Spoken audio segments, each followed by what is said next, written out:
はい、こう再びなんてね。で、一緒に攻め込むはずだったのに、こんなはずでは。そうですね、イケメンらしいぞこの人。どれくらい恵まれた天然の要塞だったのか、ぐいっと近づいていきます。こんな感じだったんですよ。イタリアの生ハゲ、決してローマの友とならない。ごきげんよう、世界史の時間です。第一次ポエニ戦争終わりまして、前回その戦艦期っていうのかなの間にローマって何やってたのっていう話をしたんですが、今回はその開戦前夜カルタゴ編ということでお送りします。はい、というわけで第一次ポエニ戦争でカルタゴが一体どこを失ったのか、そんなところからおさらいですね。今ピンク色に塗られたところが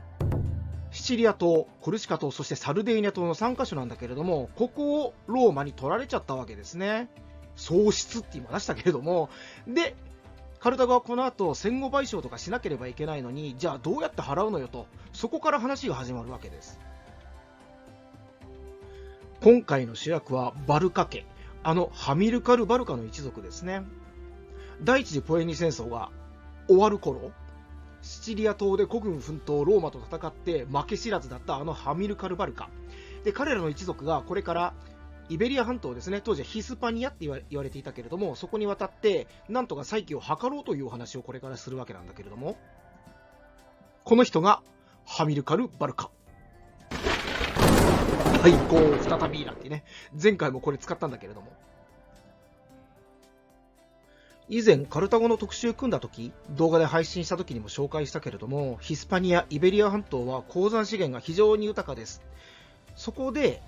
このイベリア半島を直接支配する、もうすでにカルタゴは南部のあたりにいくつか植民地を持っていたんだけれども、それで原住民と取引をしてね、で鉱山資源を買い取っていたわけなんだけれども、今回はそうではなくて、もうその部族ごと根こそぎ全部支配してしまおうと、そう考えたわけですね。でバルカ家が直接その指導に当たることになりました。ハミルカル・バルカは自分の一族、娘婿のハスドルバル、この人政治家でもあったんだけれども、と長男の、つまりハミルカル・バルカの長男ね、ハンニバル、ついにハンニバル来ましたね。まだ9歳だったけれども、そしてその弟のハスドルバルと孫、またハスドルバルですよ。同じ名前が出てくるんでちょっとややこしいんだけれども、この息子たちも連れて、そして娘婿、言いにくいね、娘婿を連れてヒスパニアへと渡っていきます。というわけでカルタゴからイベリア半島の窓口になっているのがカディスっていう町なんだけれども、植民地なんだけれども、そこまでの経路っていうのかな、ハミルカル・バルカ一行が進んでいきます。こんな感じですね。ただカディスへ行ったよっていうだけの話なんだけどさ。はい、ヒスパニア南部にはシエラ・モレナ山脈、があるんだけれども、シエラって山脈って意味なので、シエラ・モレナ山脈っていうと、モレナ山脈って言ってるのと同じになっちゃうんだけど、いいや、モレナ山脈ね。で、ここが金、銀、銅など豊富に眠る鉱山資源豊かな山脈なんですね。で、ここを直接支配しちゃおうと、そう考えたわけです。で、実際にわずか数ヶ月で周辺部族、配下に収めることに成功します。そしてカディスでオリジナルの銀貨を発行する。これが兵隊の給料になるわけですね。ローマへの賠償金に充てられることになります。わずか数ヶ月でシエラ・モレナ山麓っていうのかな、あたりを支配下に収めました。さて、こうしてシエラ・モレナ山脈の鉱山資源確保したわけなんだけれども、この後その勢力を盤石なものにするためにもっともっと勢力を拡大しなければいけません。というわけで前235年のことです。ヒスパニアの南岸伝いに東へとどんどん勢力を拡大し、ついに東岸部に前線基地に当たるのかな、植民地のアクラレウケを建設します。でここを拠点に前231年というか4年後っていうことだな、ヒスパニア南部の支配権というのを確立していくわけですね。はい、というわけでイベリア半島を真上から見たアングルの方が理解がしやすいかな、分かりやすいかなと思いまして、ちょっとこれにしてみました。まずカディスがここ南の方にありますね。これですね。でこれに対してここのなんか赤茶色な感じのところがシエラモレナで、この麓を流れる川がグアダルキビール川って言います。ちょうどこの山脈に沿って流れてカディスのところまでこう河口カディスのところにあるのね。だからシエラモレナ山脈で採れた鉱山資源をこの川下ってカディスまで送るという、便利ですね。んでもってこんな感じで南部一帯をハミルカルバルカが支配したわけです。アクラレウ家はこの辺りに作りました。もちろんここに作ったってことは、この先こっちの方へと領域を広げていこうという魂胆は丸見えなわけですね。一方、現在のフランス南部にあるマルセイユっていう町があるんだけれども、ここはもともとギリシア人が作ったマッサリアという植民地でした。で、このマッサリアは独自にイベリア半島の方向へ植民地をいくつか作っていて、で、イベリア半島の現地の人々と取引していたわけですね。その植民地に対してハミルカルバルカの勢力がだんだん近づいてきて圧迫してきたわけですよ。で、このマッサリアはローマと仲がいいです。以前カルタゴのことを紹介したカルタゴ特集の動画でこのマッサリアのこともちょこっと紹介しているので、もしよかったらそっちも見てください。なんでローマと仲が良くなったのか、そこで説明しています。とにかくローマにちょっとなんかカルタゴが変な動きしてんだけどやばいんだけどと打診するわけですね。ローマはこれはチャンスだなと、またカルタゴに難癖をつけるいい機会ができたぜなんていうふうに考えていたわけですね。はい、マッサリア。この辺りです。で、水色のこの辺がマッサリアの勢力圏で、あとここにポチッとこうやってあります。こっちの方まで出張していたわけですね。ここに、この黄色いところ、ハミルカルバルカの軍勢が近づいてきた。これはまずいと思ってローマに助けを求めたということです。はい、こんな感じでハミルカルバルカすげえ頑張っているんですが、不幸は突然訪れます。前228年のことでした。半島北西部、つまりシエラモレナ山脈の向こう側、北側っていうことですね。そっちの方も勢力に組み込もうと遠征するんだけれども、土地の仲間になるよと言ってきたオレタニ族ってのがいたんだけれども、これに裏切られまして、後ろからブスッとやられます。というわけで、あっけなく亡くなってしまいます。享年47歳のことでした。はい、動画で説明するとね、ウェトネス族ってこの赤いとこなんだけど、これを攻略しようというわけで、これ今ペッていったところがオレタニ族かな。で、一緒に攻め込むはずだったのに、こんなはずではと裏切られまして、戦地に散ることになります。というわけで、ハミルカルバルカいきなり死んでしまったわけなんですが、現地の部下たちは娘婿のハスドルバルを後継者として指名します。実はこのハスドルバル、一回アフリカ戻りまして、で、北アフリカでのヌミディア人の反乱ですね。これに対応していたわけですね。そして見事これを鎮圧していたので、カルタゴでも結構有名になっていた。もともと政治家だったから彼の顔は知れていたんだけれども、そんなハスドルバルをイベリア半島に戻ってきてくれと、ヒスパニア攻略の指導に当たってくれと部下たちがお願いしたわけですね。で、これに応じてハスドルバルはヒスパニアへと戻ります。でね、ハミルカルバルカとちょっと違うところは、やっぱり彼は政治家なんですね。なので、その優れた外交手腕によって、戦いというよりは交渉によって現地の部族たちを従えていくと。実際にイベリア語系、言いにくいな、イベリア語系諸部族を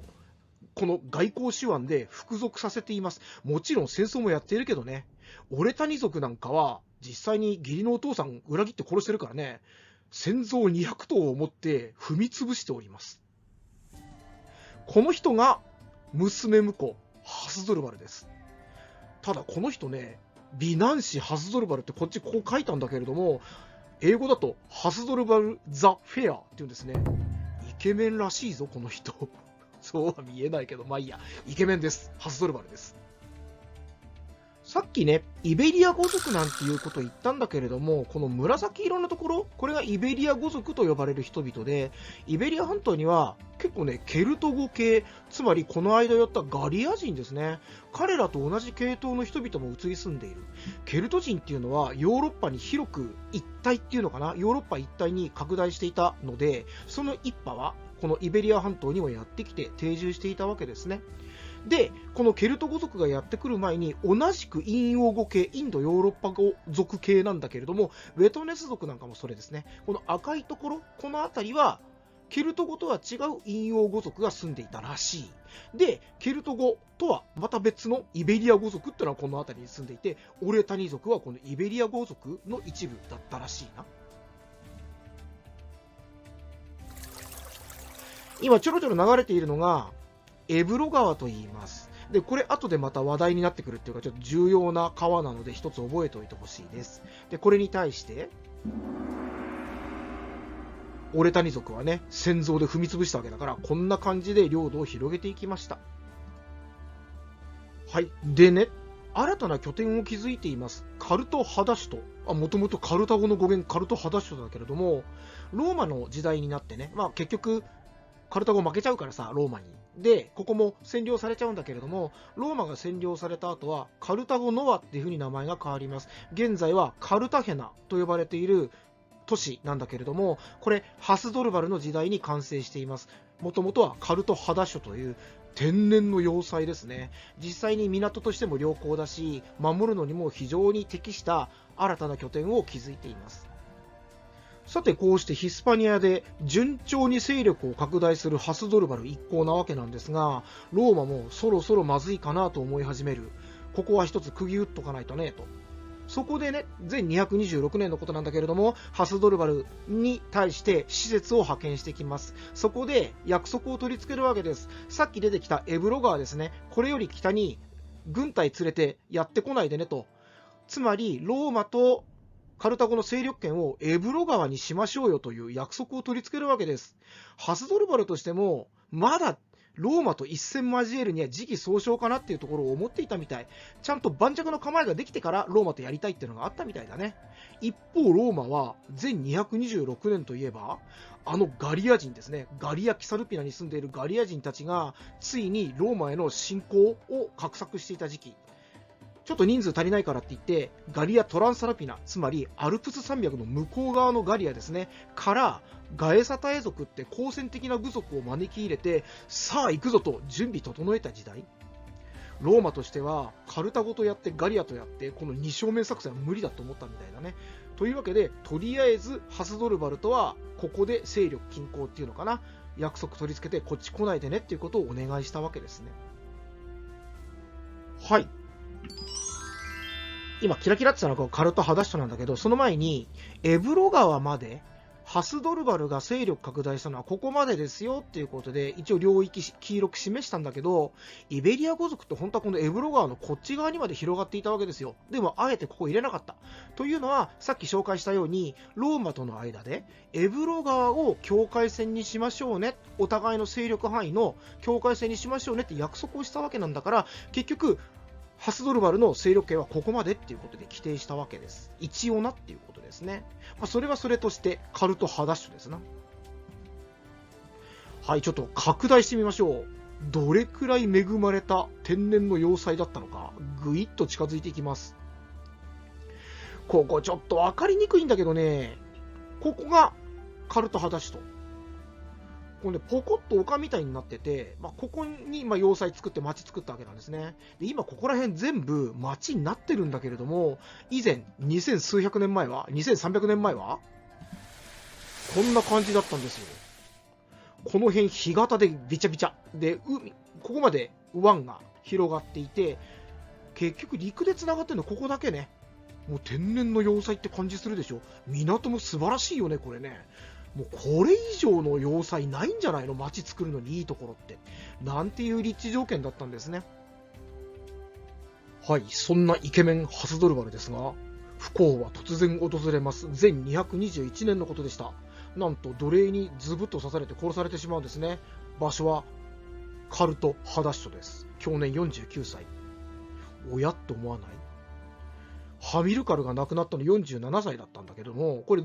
前227年だったっけか？で、今221年で去年49歳でしょ？お父さん、義理のお父さんだけど、お父さんのハミルカルとハスドルバルってほぼ同じ年齢なんじゃないのこれ。娘婿の旦那が同い年ぐらい？石田純一みたいだな、そういった意味な。まあ、どうでもいい話なんだけどね。というわけで、奴隷に暗殺されてしまいました。はい。後を継いだのが、ハミルカル・バルカの長兄、ハ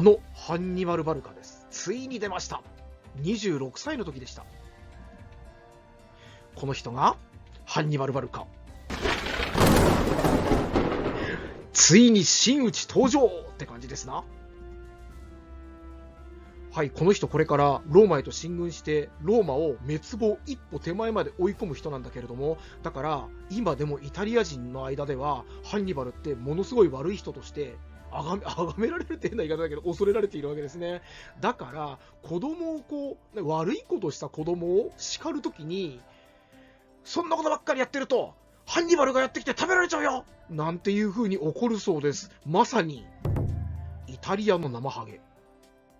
思えば16年前、9歳の時、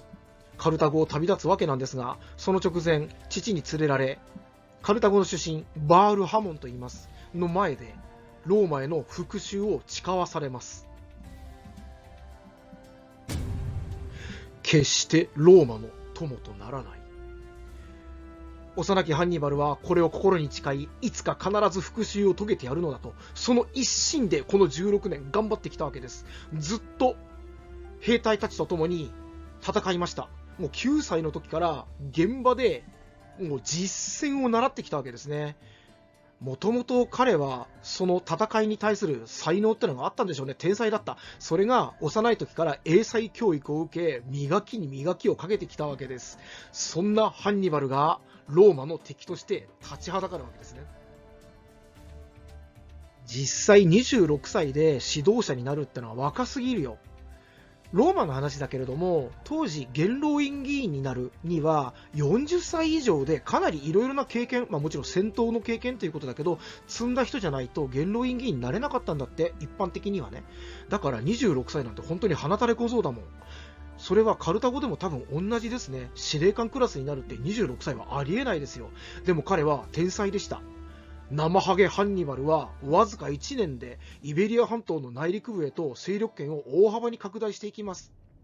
一方ローマですが、ちょうどこの頃ガリア人の制圧に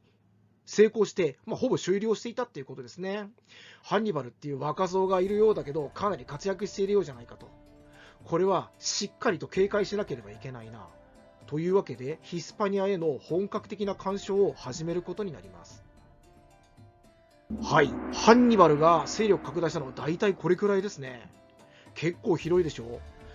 この辺が分かんなかった。結局いろんな資料でここまでハンニバルがね占領したっていうように入れてるのもあるんだけど、ちょっと自信なかったのでここまでにしておきました。でも十分広いですね。はい、以上第二次ポエニ戦争前夜、開戦前夜ですねというお話をしたわけなんですが、いかがでしたでしょうか。面白かった、ためになったと思えた方はチャンネル登録ぜひぜひよろしくお願いいたします。作っている本人とても喜びます。次回は真打ちハンニバルがついにローマへと進行していきます。乞うご期待。ごきげんよう。さようなら。